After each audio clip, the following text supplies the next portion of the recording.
Sacha Jenkins, born on August 22, 1971, and passing on May 23, 2025, left behind a powerful legacy that stretched across film, music, journalism, and visual art. Known for his unapologetic dedication to urban culture, Jenkins became a voice for hip-hop, punk, metal, and graffiti, transforming underground subcultures into celebrated art forms. His journey began early. By his teenage years, he was already creating one of the earliest graffiti-focused zines, graphic Scenes and Explicit Language, setting the tone for a lifetime devoted to chronicling and uplifting marginalized voices. Though born in Philadelphia, Jenkins spent much of his childhood in Silver Spring, Maryland. His life changed course at age 7 when his parents separated.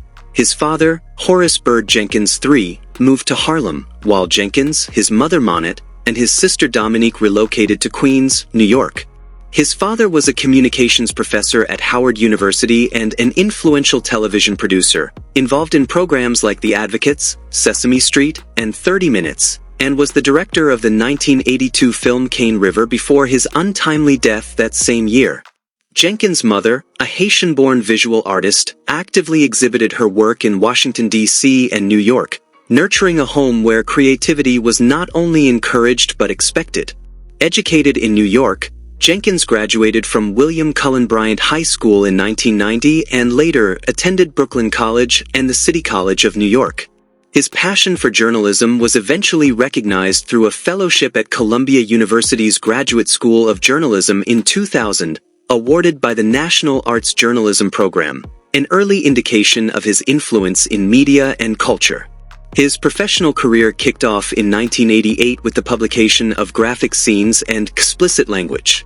4 years later, he co-founded Beatdown newspaper with his childhood friend Haji Akigbade, an independent hip-hop periodical that featured Elliott Wilson, later a major voice in music journalism, as its music editor. After moving on from Beatdown, Jenkins and Wilson launched Ego Trip magazine in 1994. Known for its irreverent wit and focus on hip-hop, skateboarding, and punk, Ego Trip published only 13 issues but left a lasting impact.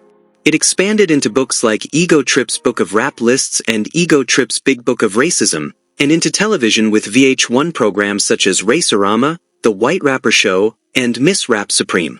Jenkins wasn't limited to print media. He made his mark in television as well, contributing as a writer for the first season of Aaron McGruder's acclaimed animated show The Boondocks in 2005.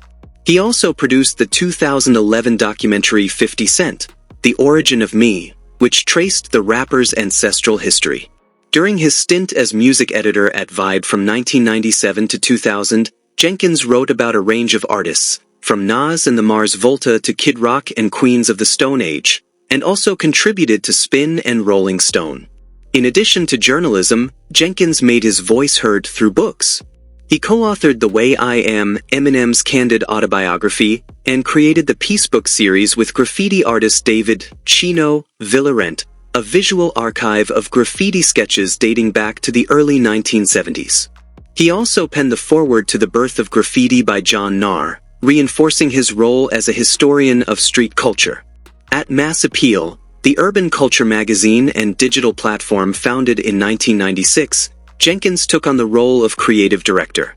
His contributions included work on a Beastie Boys biography and his directorial debut, Fresh Dressed, a CNN Films documentary about hip-hop fashion and its roots.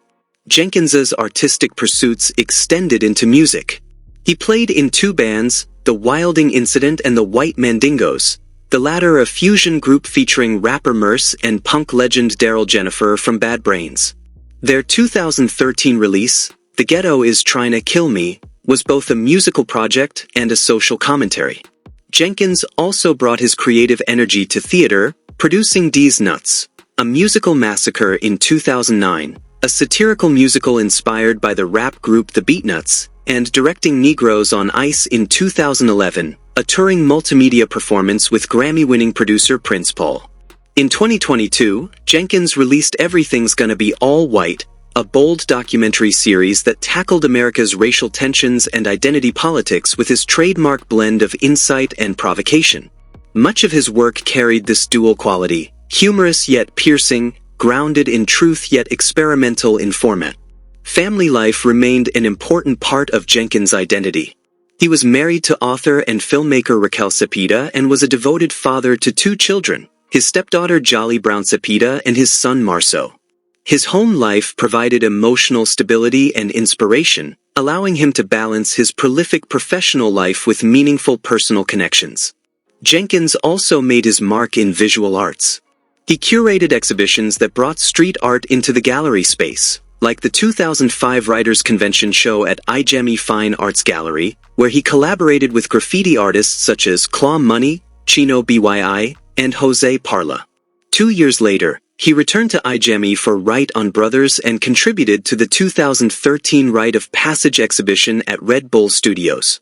These shows helped validate graffiti as a legitimate and dynamic form of artistic expression. His bibliography was vast and culturally resonant. Among his published works were City as Canvas, documenting graffiti through the Martin Wong collection, The Merciless Book of Metal Lists, co-authored with Howie Abrams, and Training Days, co-written with Henry Chalfant, a tribute to the pioneers of subway graffiti. By the time of his death at 53, Jenkins had amassed an estimated net worth of $5 million, earned through his multifaceted career, business ventures, and media projects. But his wealth was measured far beyond monetary value. His true legacy lay in how he helped redefine American pop culture. Jenkins merged high art with street sensibilities, created platforms for underrepresented voices, and challenged norms across mediums. Whether through music, film, television, books, or gallery spaces, he served as a cultural translator, taking what was once dismissed as fringe and elevating it into the mainstream. Sacha Jenkins' voice may have been silenced, but his influence lives on.